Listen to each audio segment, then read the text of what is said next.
Hey, paisans, the time has come. On the air since 2009, the independently produced, non-FCC compliant champ of video game talk podcasting. Here comes Tiger Claw Radio. Here's your host, Critical Failure.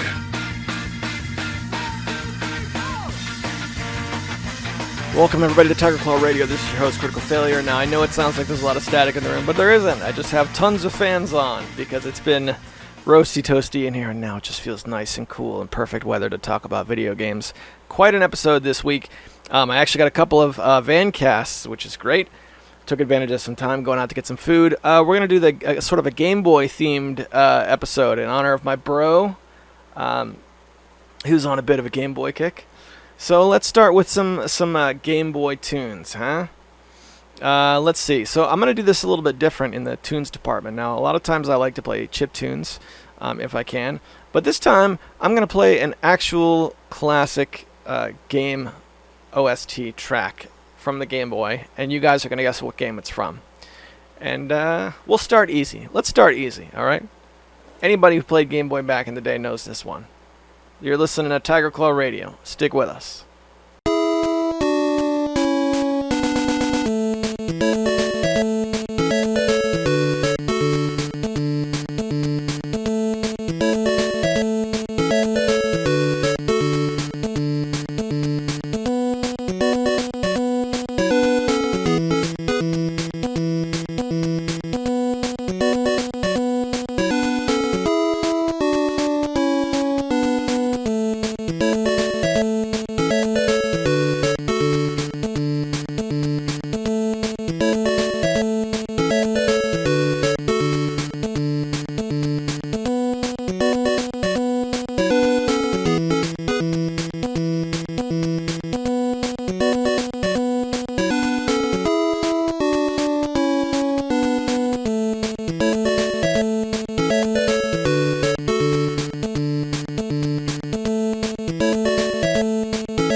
They took the time to even fade that one out a little bit.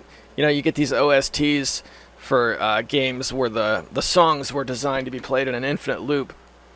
Somewhere along the line, they're going to have to make the decision where to pull out of that thing. Usually loop twice and then fade out. That's the way I like it. Very nicely done. All right, so much later in the show, since it's the Game Boy themed episode, oh yes, let's talk about where that was from.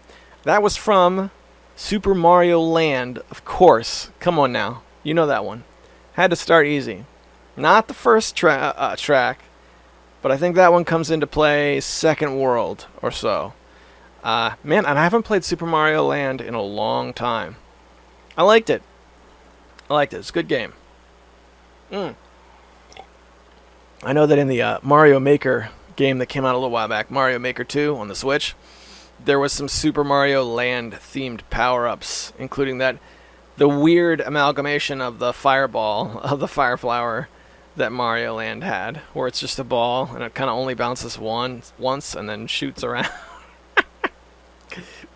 That's pretty wild seeing that in Mario Maker 2.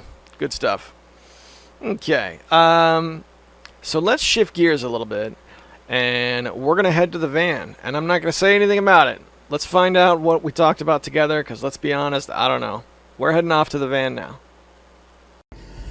Afternoon, everybody. It's the Vancast, a really real Vancast. It is Wednesday afternoon, 5:36 p.m. I am pulling out to do two things. Going to get food, which I do on rare occasions, and make sure that the car still works. These cars, you got to run them every, once in a while. They can't just sit forever in the driveway or on the street. So we're going to go take care of that now. I got my silly little mask. I got a bottle of hand sanitizer. And we're on our way to get some food. And ooh boy, is it muggy out right now. We got 79 degrees on the dashboard. Not too bad. Not too terrible. Everybody's out and about and enjoying being home, I guess. It has been quite the quarantine for me in terms of video games. I got to play some more Saints Row 3 I'm on right now, which has been awesome. It's weird because we have Saints Row 3 remake or remastered that just came out, and it's on the Epic Game Store.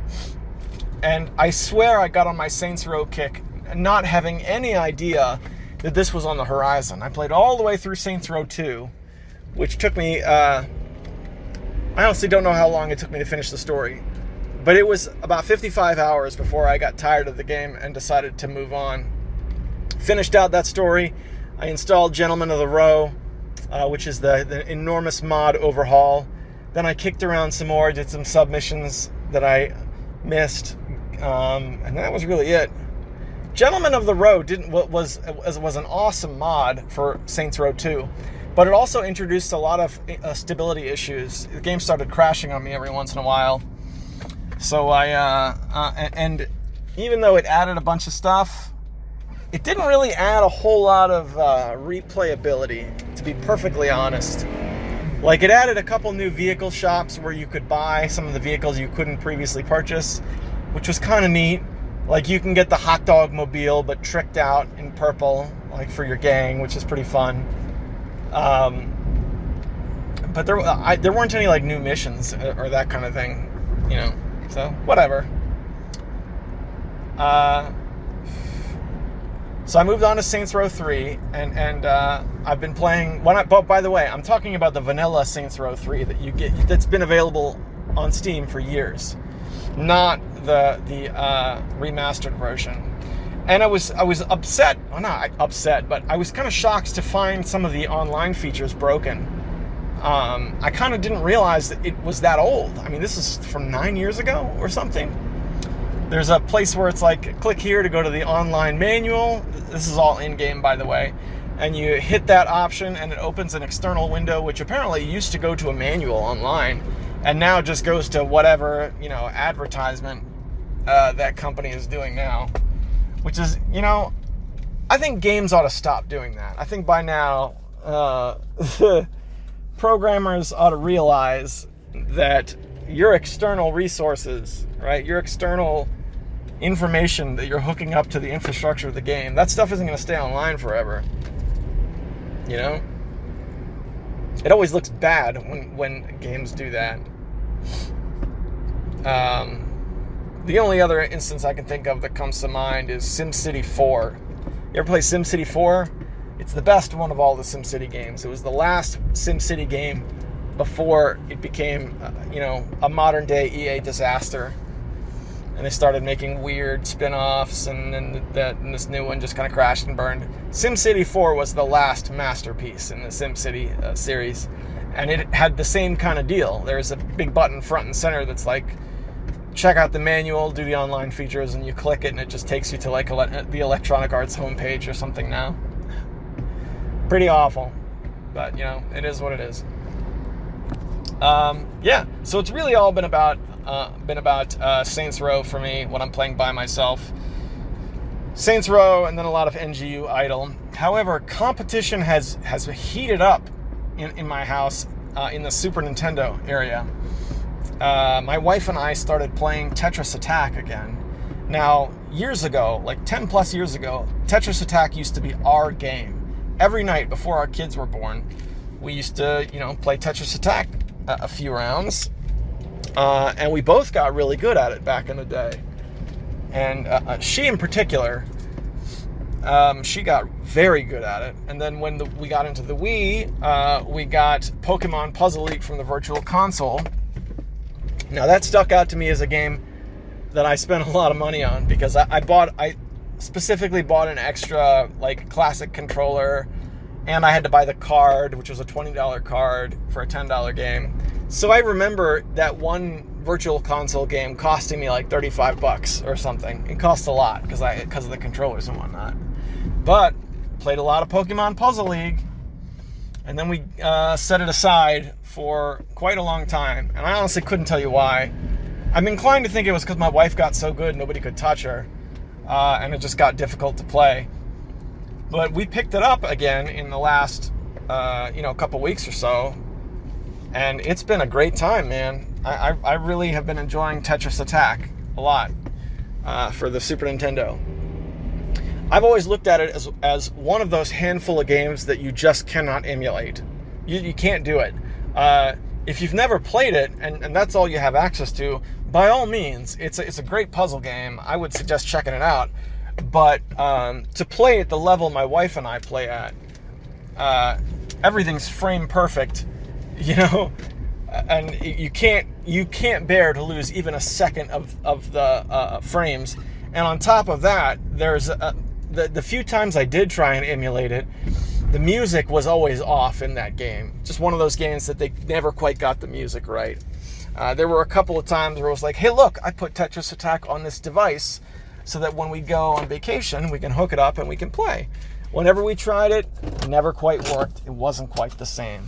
So we hooked up our old school Super Nintendo, and we did it the old-fashioned way, and let me tell you, it's been great. All right, I'm going to run in and get some food, and we'll pick this up in just a minute. Back in the studio just for a quick minute. We're going to play another Game Boy track, classic Game Boy track. All right, we started off easy. We're going to get a little bit harder now. All right, a little bit harder. Not too hard. If you really dug into the Game Boy library, you might know this one. All right, just a little bit harder. You're listening to Tiger Glow Radio. Stick with us.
So how about it, boys and girls? Were you able to figure it out?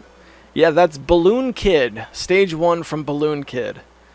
Yeah, it's a funny thing about Balloon Kid. I remember buying that for, I want to say like $5 or $10. I bought it off somebody else at school, and I didn't acquire very many games that way. But and I remember thinking this is going to be awful. But then I actually got it home and I started playing it. I don't know what possessed them to make it go from right to left, because as a side scroller it feels a little unnatural in that way. But it was really good. Balloon Kid on the original Game Boy is a top-notch game. Dig it up if you've never played it. Alright, let's go back to the Vancast and hear the second half. You're listening to TCR. Stick with me. Alright, are we good again? Are we good again? Is everybody alive in here? Alright, give me a second before I pull out of this parking lot. I'm freaking out, man. I'm freaking out. Alright, are we alive? I think we're alive. Have I forgotten how to drive a car? I'm pretty sure I'm okay. Not gonna lie, feels a little shaky. Alright, and we're back. We're out on the road. We lived. I can navigate a parking space. I'm kind of shocked at how many people are out and about. Out in the stores, wearing their masks, chilling out. There's like a group of teenagers just hanging out outside of a restaurant. What have you. Well, off I go. I'm going back home and I'm going to stay there as long as I can. Till this thing passes, or what have you. Right, so we were talking about the Super Nintendo and we were talking about Tetris Attack. So a competition's been heating up with Tetris Attack. We've been playing it. I'm running into this issue where we play it before bed, and the battles are getting so competitive between my wife and I. Once we're all done, and it's like, all right, now we got to go to sleep. I'll lay down in bed, and I'm like, gotta go. I see the puzzle pieces. I haven't quite got that far yet, but I've been there before. That's the way it used to be. We'd play the game, and then I'd shut my eyes to try and go to sleep, and I could see the puzzle pieces underneath my eyelids. When I would close my eyes, the game would still be playing. That's how you know you got a good game. When you're hallucinating, that's how good the game is. That's when you know you really hit that gaming sweet spot. Alright, hang on a second here. Are we good? Yeah, I think we're good. Yeah, so that's about it. It looks like the new Saints Row is exclusive to the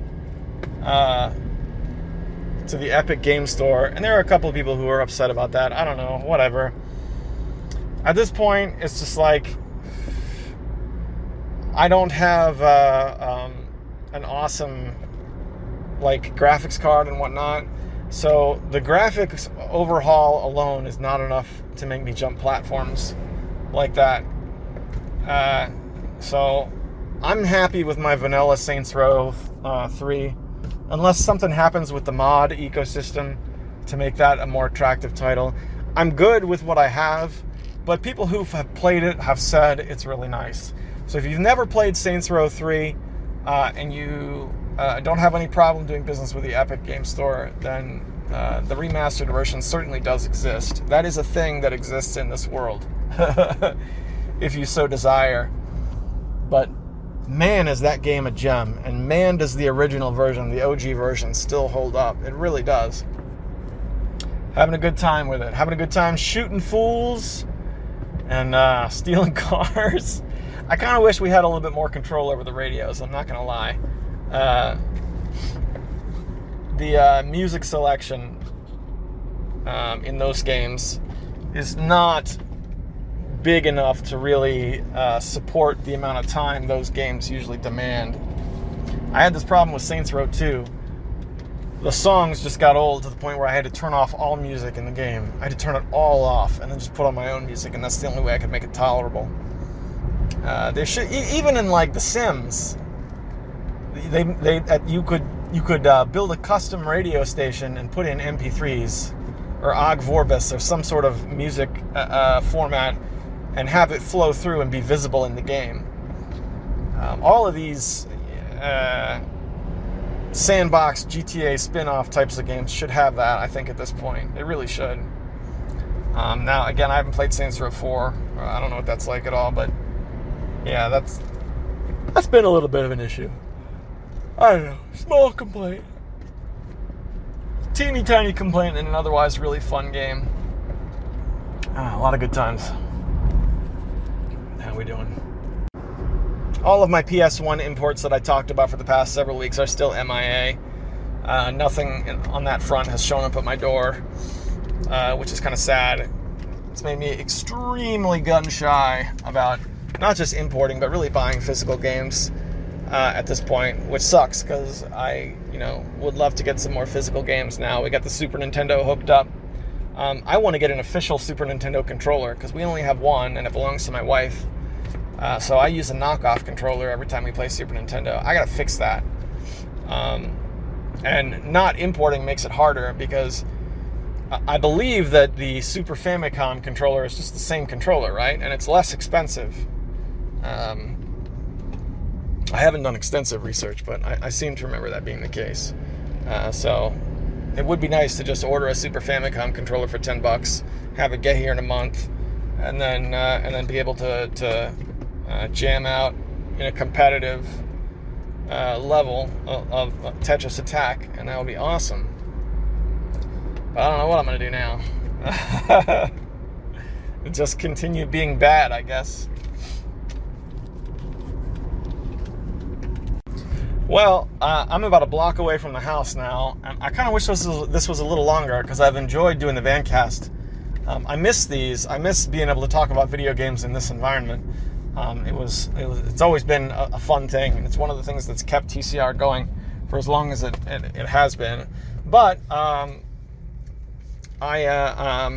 home again, and I'm going to do the best I can to stay home as long as possible. I got very bad sick towards the end of March, and it only lasted for like a day or so, and then it went away. But I mean, for all I know, I could have this thing, and so it's not just me that's involved here. So I'm going to stay home as long as I can, and I'll somehow have to cope with playing infinite video games with my family and working at home in my awesome job. So thanks very much for listening, you guys. Let's go back to the studio. I do miss those. Those were so much fun to record. Back in the studio. Got another Game Boy track for you, but first, I want to take a minute to set aside to thank the sponsors. This is a Patreon-sponsored program, and these guys have been exceedingly patient with me because it's been very difficult with the three kids, with a wife and a screaming kids, as Bidhead would say, to get an episode put together. But this time, I feel like we really got the goods. So to them, I offer early access to the show, Friday or Saturday, whenever I can get it done.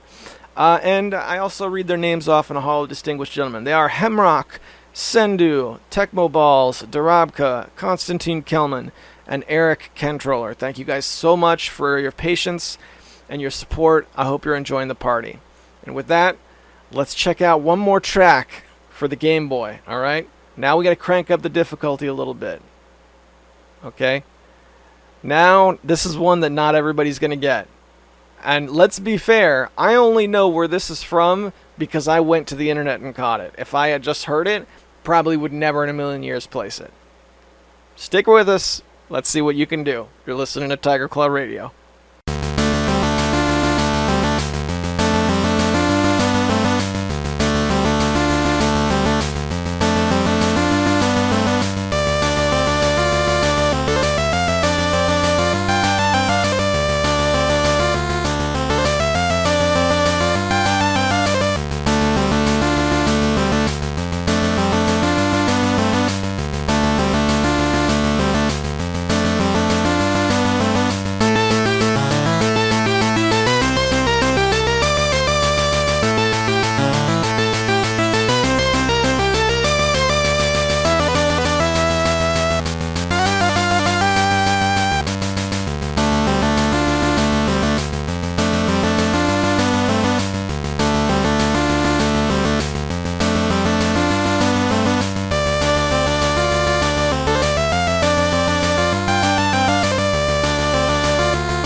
So how about it, gamers? So stupid. Were you able to identify the mystery track? Did you reach maximum gamer level this week? That is stage 2 of Bill and Ted's Excellent Adventure for the Game Boy. Bill and Ted's Excellent Adventure, a game my older brother bought from a used toy store. We had a little almost like a thrift shop, or like legally and technically they were a pawn shop, but they specialized in used toys. So we used to go there for specifically for G.I. Joes. When I was younger, we would go and get the used G.I. Joes that were just like in a bucket, and were like $1 or $2 a piece or something. It's the cheapest way to get G.I. Joes there was. So they had those G.I. Joes, and they also had a lot of the old vehicles built and stuff. And then, of course, Nintendo games, NES games for $5 a piece, Game Boy games for however much, I honestly don't remember. And occasionally my older brother, who had a Game Boy, would go in there and buy a game. That particular day, he bought Bill and Ted's Excellent Adventure, brought it home, he sat down, put it in his Game Boy, and played it. And he looked up at me and said, "Now I know why games show up at the used toy store. People sell them because they're awful." He wasn't really impressed with it right out of the gate, which is funny because after he owned it for like a week or two, we both started really digging it, and it ended up being a game we really liked. Graphically super simple side-scrolling, collect all the things and go to the next level type of thing. I equate it a lot to Jumpman from the Commodore 64. It's like the Game Boy edition of Jumpman. Fun little game. Doesn't look like much, but it's got good sound, and it is a licensed Bill and Ted's Excellent Adventure game. So that's another gem for you Game Boy guys out there. For you Game Boy games, if you're a Game Boy game, you might like that one. All right, how we doing? 30 minutes, 15 seconds. Are we ready to shift gears and jump to the fail bag? I hope so. I think we're there. I want to hear what you guys got. We're gonna start with oh my goodness! Before I do that, there was the big summer sale is going on over at GOG, and my wife has been playing a little video games, which I mentioned I think in the Vancast. And one of the games she played a lot back in the day was SimCity on the Super Nintendo, right? And then she graduated from SimCity on the Super Nintendo. She started playing SimCity 2000. Didn't play 2000 very long. She got very good at it, but she didn't play very long. Eventually, she moved on to SimCity 4, and that was like one of her milestone masterpieces she stuck with for a long time. So since she started playing Tetris Attack again recently, I noted to her, hey, GOG has a sale on. You can get SimCity 4 without needing the CD, because we've had the CD forever. You can get it without the CD for $5. And she was like, I'm in. So we picked up SimCity 4 from GOG, and that's pretty sweet. That all just went down today, so she hasn't had the chance to sit down with it yet. But she was really good at good old SimCity 4. That was a great game. Great game with a lot of modability. Yeah, we had a lot of fun with it. Highly recommend it if you've not played it and you like those types of building games. That one's got some pretty intense business simulation aspects to it. In later city building games, they dumbed a lot of that down. They dumbed it way down in the whatever the most recent SimCity was from 2013, I think. 2012 or 2013, something like that. And even more down in City Skylines, which is also a great game, but for different reasons. SimCity 4 is the last great SimCity game that had intense business simulation behind it. Yeah, so that's one we picked up. I also noticed that if you're an Elder Scrolls guy, the Elder Scrolls games on GOG are as cheap as they've ever been anywhere. I'm looking at Oblivion right now for $5.99. That game never drops below $10. Morrowind was $5, sub $5. How much did I want for Morrowind? Let me see. Of course, games I already have right? Morrowind. Stick with me. I'm going to look this up. Yeah, $4.49 for Morrowind. It's cheap as I've ever seen it. All right, you guys know I like to cover these sales.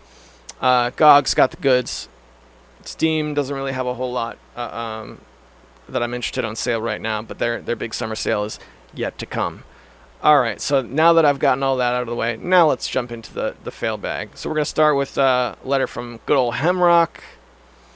And give me a second here to pull this up. Oh, yeah. Oh, yeah. Look at... Oh, there's the suggestions. Much apologies about the chiptune suggestions. I can see that you got some good ones in here, but we'll get to that later. Greetings, Critical Failure. Hope all is going well. As usual, thank you for another episode. Huge internet high five to all the great commenters with a special huzzah to Kozlob. I love when Kozlob sends in an audio comment. You and me both, brother. To answer Kozlob's question, I'm interested in Final Fantasy VII Remake. However, I don't have a PS4, so that I'll have to wait for a PC version and or a dumbed down Switch version. I bet the PS4 graphics are not put together with little squares like the Switch. They must be like real life. Reference to CF's brother. Yeah, the good old 3DO days. Kaz also mentioned Comic-Con being cancelled. I imagine MagFest 2021 will be cancelled or at best be postponed. Nevertheless, their website says they're still planning for 2021 to the 14th. I don't think this COVID thing is going away until we get an effective, safe vaccine and have the vast majority of the population immunized. It looks like that vaccine might not be available till 2021. Seeing that MagFest occurs in January, I don't think there will be enough time. Regardless, I'm super glad I went to MagFest this past January, and it's probably one of the best big-time game... it was probably one of the last big game conferences to occur before things started getting canceled. In any case, I'm looking forward to Tigerfest, especially if it involves a Waffle House. Didn't know you were a Waffle House fan, a fellow Waffle House aficionado. It's only one letter away from Affle House. If you haven't seen Jim Gaffigan's Waffle House stand-up routine, no, I haven't, but I'll have to dig it up because I love that guy. He's got some good stuff. You need to do yourself a favor, pause the podcast and look that up on YouTube. It's hilarious with a capital H. So I've been on a Game Boy kick recently, and I've been playing some Super Mario Land, which is still surprisingly a great time, even to this day. Oh, yeah, man. The game also has an amazing soundtrack. I think the Game Boy has one of my favorite soundboards for chiptunes. If you're taking suggestions, here's a few.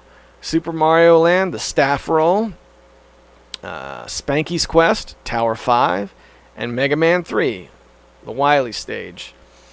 You know, I forgot, Hemrock, I read these like as soon as you send them, but that was 5 days ago now, and I forgot you had specific chiptunes in there. I want to play these because they're good, but I like that we had sort of a play-along mystery game with CF this week. Especially Spanky's Quest, because I don't know that game, so this one is going to be new to me, so stick with me here. I tried doing like a real-time thing where you guys could hear it while I was taking it in for the first time, but it didn't really work out. It's a good-sounding track, though. I'm not familiar with the game. I'll have to dig it up. All right, so let's go back to the email. He wraps this up. He says, anyways, I probably asked you this at some point in the last decade, but any Game Boy recommendations? Any recommendations from the listeners? Feel free to include any Game Boy Color games as well.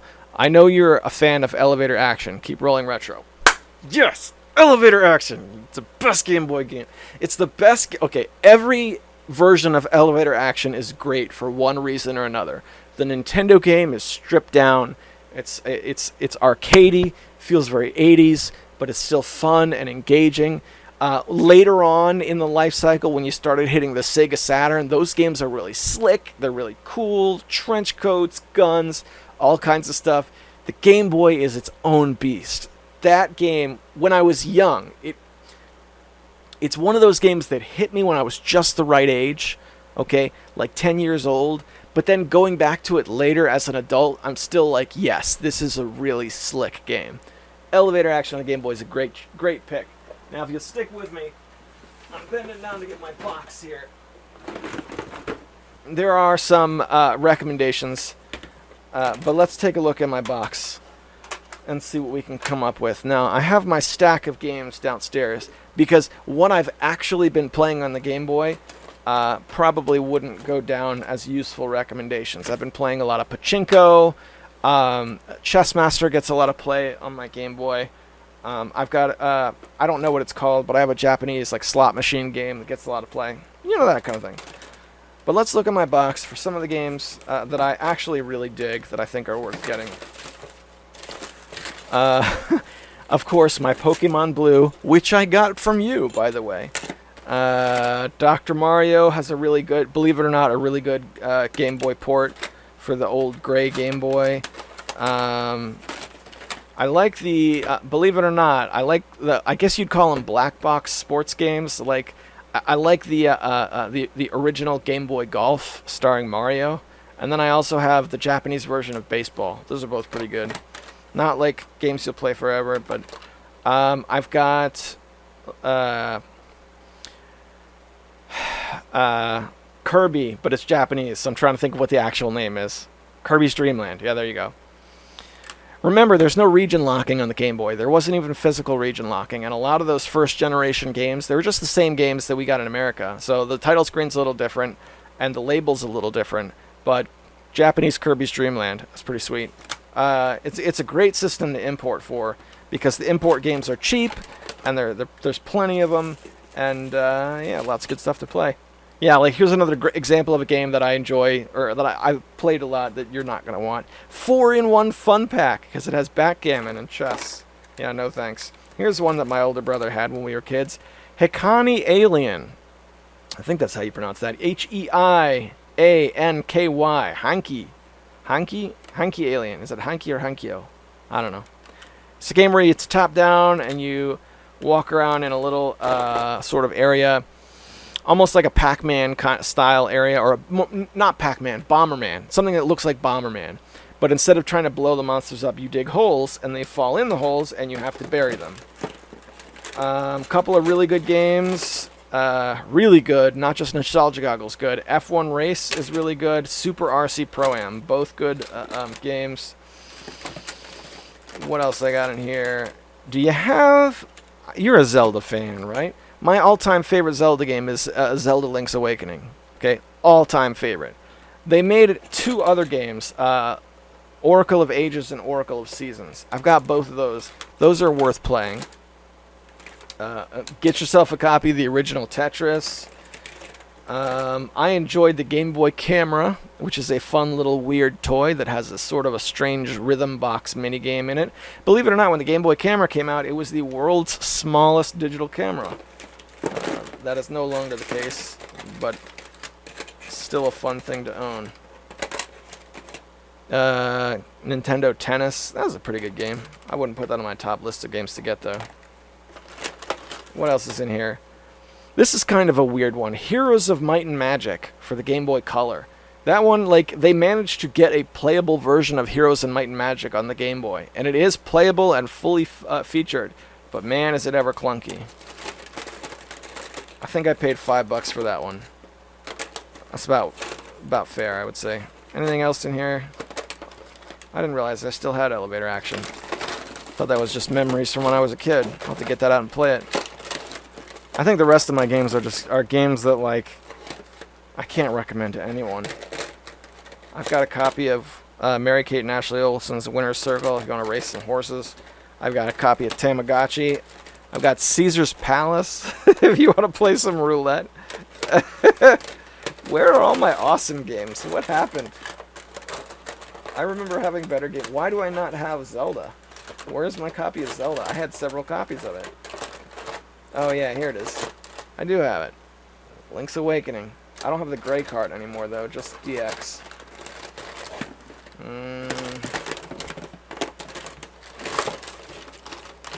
That's right, this is live, pre-recorded. You're hearing rummaging noises while I dig through my Game Boy box. Come on, there's got to be better recommendations than this. Hang on a second. Alright, well, if we could go back to earlier in the show, Bill and Ted's Excellent Adventure is a fun little platforming game for the Game Boy that you're not going to see in a lot of collections. It's like not a super desired game, but was still actually really fun. I also used to enjoy yet another sports game, right? I used to enjoy a game called Bo Jackson's 2-in-1 Football and Baseball. It was like a competent little football game and then like a pretty good baseball game. What else was good on the Game Boy? Like, what I remember playing the most was Super Mario Land 2, Zelda, and then later Super Mario Land, because we kind of got things out of order. Oh wait, I know another game that you should get, or not another game you should get, but another game that I could highly recommend. Solar Striker. I went looking at my desktop because I thought I had the Solar Striker music set aside, but that is a great game, a good shmup, like legit shooting action. That's really fun and has an awesome killer, super depressing game over screen where the ship is like crashing into the waters. Solar Striker's a good game, man.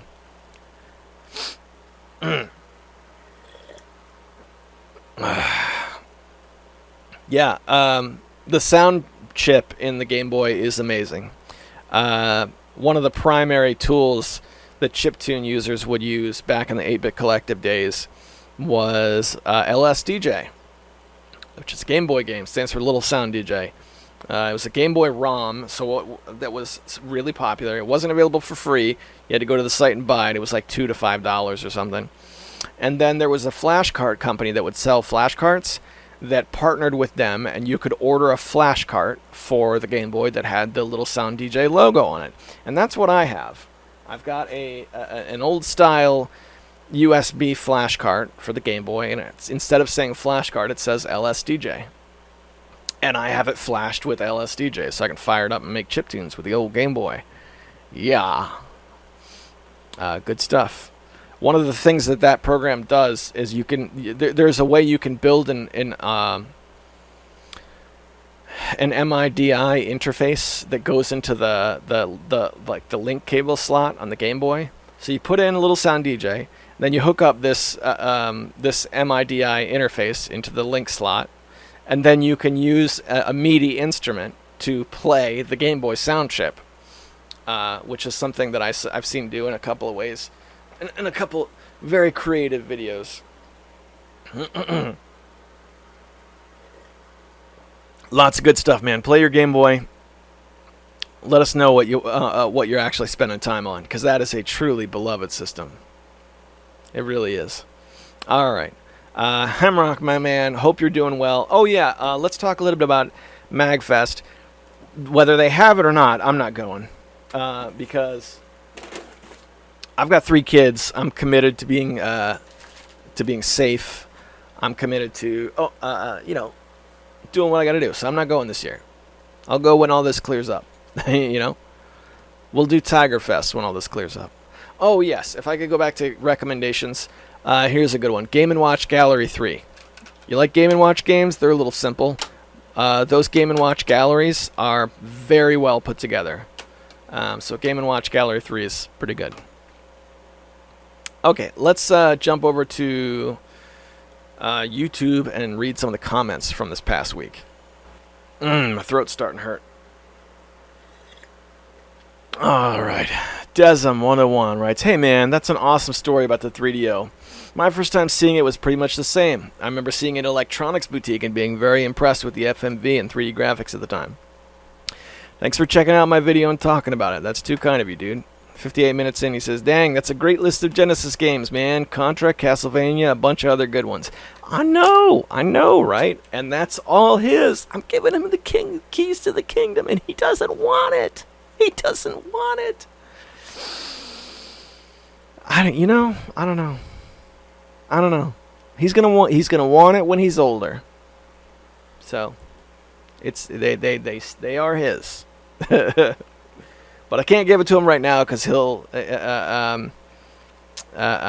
his grades will just go right in the toilet. So I'm holding on to his trust for when he gets older. Yeah, definitely well-deserved praise on that channel. Desm 101's channel is really cool, by the way. If you've not been in, just pop in and take a look. Desm, hope you're doing well. Hope you're staying safe. Hope you got all your Chinese food, Coke, Pepsi, whatever you got. I hope you're hunkered down in your bunker. Nobody's getting in or out. Checking out every outhouse, hen house, and farmhouse from here to San Jose. Stay safe, and I'll catch up with you next week. Alex Swingle says, 28 minutes in, the greatest mod of all time, Dead or Alive 5 nude mod. Enough said. Wait a minute. Some said, basically any decent nude mod. Even Raiden from Metal Gear Solid is acceptable depending on how you swing. For a serious answer, I think it's a strong realization when you can't come up with a mod from a game that makes it 1,000 times better. People don't really value mods as a real thing into a game, making it easy to forget. Half-Life 1 itself is a mod from the Quake 2 engine. Might be a better time for some soul searching about the meaning of modifications in regards to video games. Nah. For my answer, Galactic Battlegrounds, aka Age of Empires 2 Cool Edition. I dislike Age of Empires 1 and 2 because I felt like rock, paper, scissors balance was too simple. And they made some decent changes in the Star Wars version, but it does play similar enough to the original where I can see people rip my complaint a new a-hole. I tolerated playing Age of Empires 2 a few times back when Retro Kaiser bought me the HD version on Steam. Could have been Darabka, but I don't fully remember who dragged me back to heck. But I would be down to playing Galactic Battlegrounds again if the multiplayer wasn't ran by the defunct GameSpy. Runner-up, PC and mouse support for Res Evil 5. I was playing Mercenaries with a friend who uses a controller, and when I tried to use the game's controller setup, I was quickly reminded of why I disliked playing it on the 360. Not the worst experience, but holy heck, KB&M is the real way to play that thing. Swingle, man. Good to hear from you, brother. Yeah, when it comes to mod, I would say... I mean, you make some good points. I was thinking more along the lines of free user-generated content when I said mod. Because you talked about Half-Life 1 being a mod. I don't know. That didn't really fit the profile of what I had in mind. Not saying you're wrong, just saying it wasn't quite what I was thinking about. Now, you could say Half-Life 1 had a breeding ground, was the breeding ground for mods like that. I mean, Day of Defeat and all that stuff. Those are user-generated free mods at one time anyway. They're not now, but back in the day they sure were. As far as nude mods are concerned, I don't know, man. That kind of I never really went down that path. I would joke about it, but I don't know. Hope you're doing well. Hope life is good. Hope you're staying safe. And I hope to catch you online again soon so we can play some games. Eric Kentroller writes, yeah, I've had that mind-blowing moment before as well. I think that many years from now, when I'm gone, and my great-great-great-grandkids want to know who I was and what I was like, they'll have these videos to come and go and get to know me. This, too, motivates me to do what I do more than the immediate viewership. Amen. Anyhow, to address your question about the mods out there on the interwebs, there are too many mods that come to mind to name them all without being long-winded. I also have a hard time stating which would be my favorite of all time, so I'll just state a couple that I know and will always recommend and hold in high regard. Alright, sounds good. Number 1, Afraid of Monsters, Half-Life. Probably one of the creepiest game experiences I can recall. Made by the same guy who did Cry of Fear. I played Cry of Fear. But unlike Cry of Fear, this one remained a mod and didn't get a standalone version. At least that was the case when I played it. Play alone in the dark for a good creepy time. Number 2, Deslo Vault, Medieval, I know I'm pronouncing that wrong, Medieval 2 Total War. Probably spent more time with this mod than any other mod ever. Somewhere around 400 hours to 600 hours, I'd guess, just playing this mod. Basically, it's just like Medieval 2 Total War. Wait, hang on a second, I'm back. Basically just made Medieval 2 Total War a better game than it already was. Yeah, cool. I worked with a guy who highly recommended, this is deviating from the comment a little bit. I worked with a guy who recommended the Total War mod scene. Now, I wish I could remember what the base game was, but he said, maybe it was Rome, one of the older ones, had like a Legend of Zelda Ocarina of Time mod for a Total War game, and he was like, it was unfinished, but his explanation made it sound like the coolest thing in the world. Yeah, I forgot that Total War had some mods to it. Back to the comment. Number 3, Doom 3 Phobos. It's for Doom 3. Super awesome mod that is an alternate story set during Doom 3's events where you play as a research scientist, I guess, you lost your memory, in the Mars city during the Hell invasion. It's essentially a love child of Frictional's game Soma, awesome game in its own right, and Doom 3. Very story-driven and emotional, giving the Doom 3 universe a whole new spectrum of depth that I thought was very creative and captivating. You can watch me and my friend Half Dude play that on his channel here. All right, I will middle click that. Now you got a time signature on that, 1764 seconds in. I don't know if that's on purpose or not, but I have that popped open, and we are going to hit save, watch later, and I will watch that in bed on my phone. Looking forward to it. Eric, my man, hope you're doing well. Thank you for reminding me about the Total War mod scene. I never got too deep into Total War, but I always kind of wanted to, because I know that there's something huge there. I remember being really taken with Napoleon, but at the time when I first got that game, the computer I was running couldn't handle it. And then when I actually built a computer, I never got quite back around to playing it. Now when I visit Total War, and that's usually how I interact with it, I usually consider it just a visit.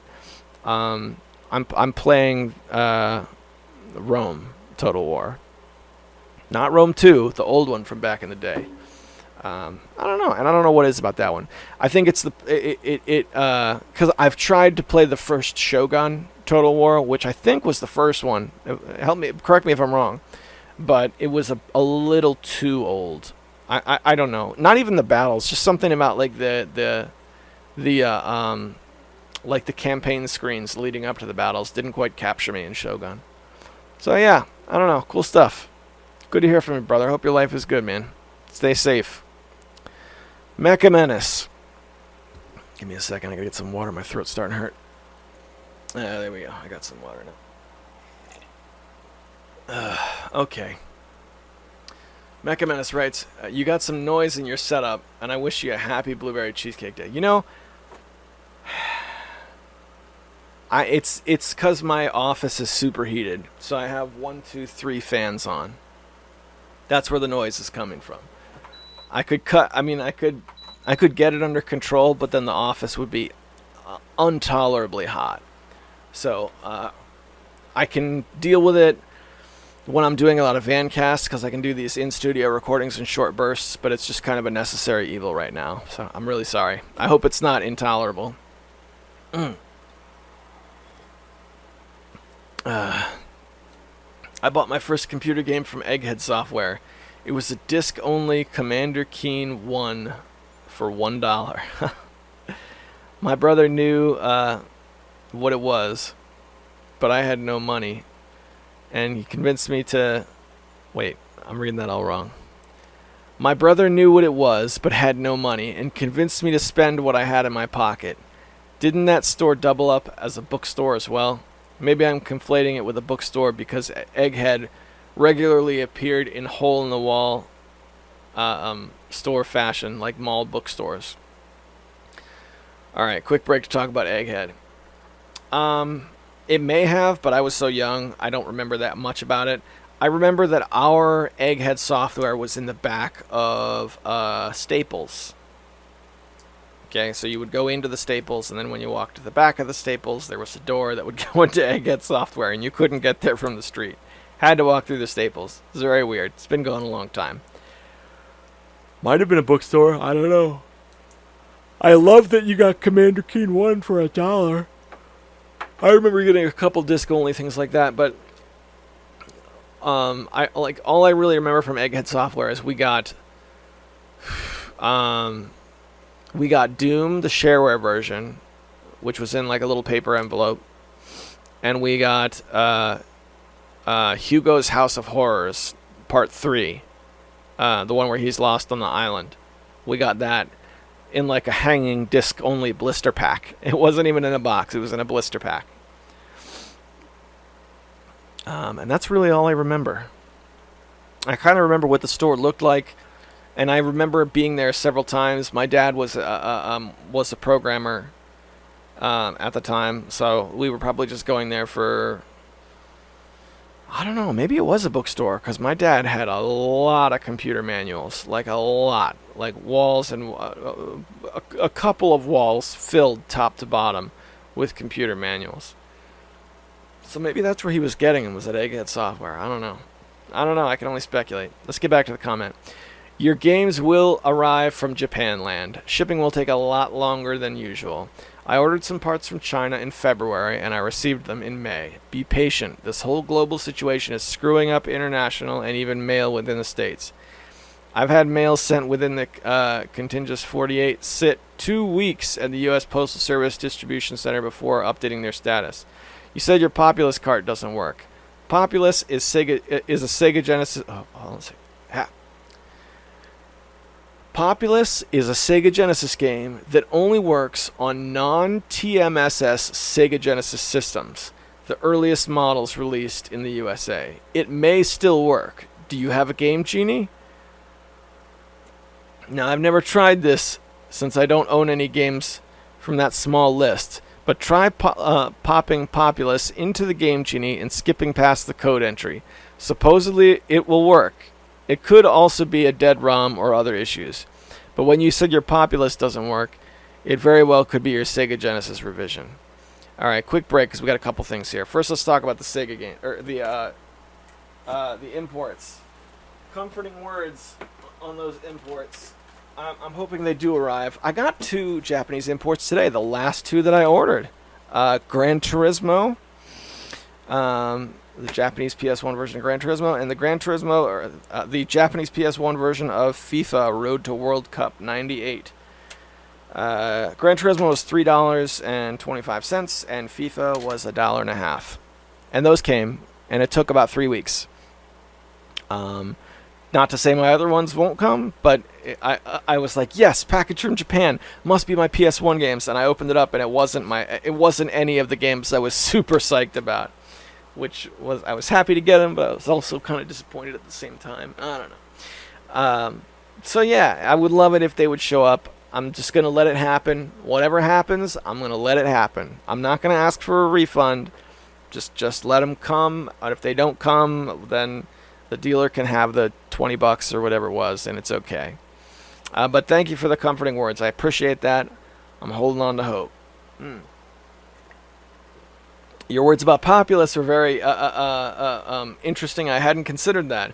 I tried 3 different Sega Genesises and it didn't work on any of them, but none of them were that first model. I know the model you're talking about. So one that has the volume switch on it, right? The big long one. I don't have that one. I've got a Model 2 and a Model 3, and I have an aftermarket model. But I don't have that first one. And I kept the Populous cart too. Now, your idea about Game Genie, also a very clever idea. I had a Game Genie for a long time. It never worked, so I don't have it anymore, unfortunately. Sendu gave that to me out of the kindness of his heart. It's a very sweet thing that he did, but I didn't keep it because I had to pare down at some point. I would like to get that again, actually. Try again with the old Game Genie for the Sega Genesis and try and get one that works. Neat little thing, you know. Sega Genesis had those stacking games, like Sonic and Knuckles, and Game Genie, and people build those Sega Genesis towers, right? Where you get a Game Genie, and then you put Sonic in it, and then in that you put like another Game Genie or something, and then just keep stacking. Fun stuff. Let's see. Getting back to the comment, he says, I said this on Death Adder Super Show, but do not listen to Balzac. Sonic Adventure 1 and Sonic Adventure 2 are not good. SA1 is the better of the two, but had a really bad start for 3D Sonic. I played better 3D Sonic since, but they really dropped the ball and abandoned translating into 3D what made 2D Sonic good. Plus, who needs Sonic in the real world? Morbius, checkerboards, all out the window. I don't know. I have good memories of Sonic Adventure 1, but not many of them. I didn't play it much. Played it at my buddy's house, and that's about it. I might give it a try again one day, though. Doesn't have to be good, I don't think. Because I wasn't a big Sonic fan as a kid. My buddy Engie was. So I remember Sonic fondly because I remember playing it at his place. And I remember borrowing his Game Genie and playing Sonic 2 on the Game Genie. Not Game Genie. Game Gear when I was supposed to be sleeping. I remember that fondly. Excuse me. But I had a hard time with Sonic as a kid. I didn't get into it until I was much, much older. So I don't quite have the same nostalgia goggles that that most people have. When you play a game like that in the 3D and it's like, this isn't what I'm used to. I don't really have that. So I should give it a try. And we'll just see.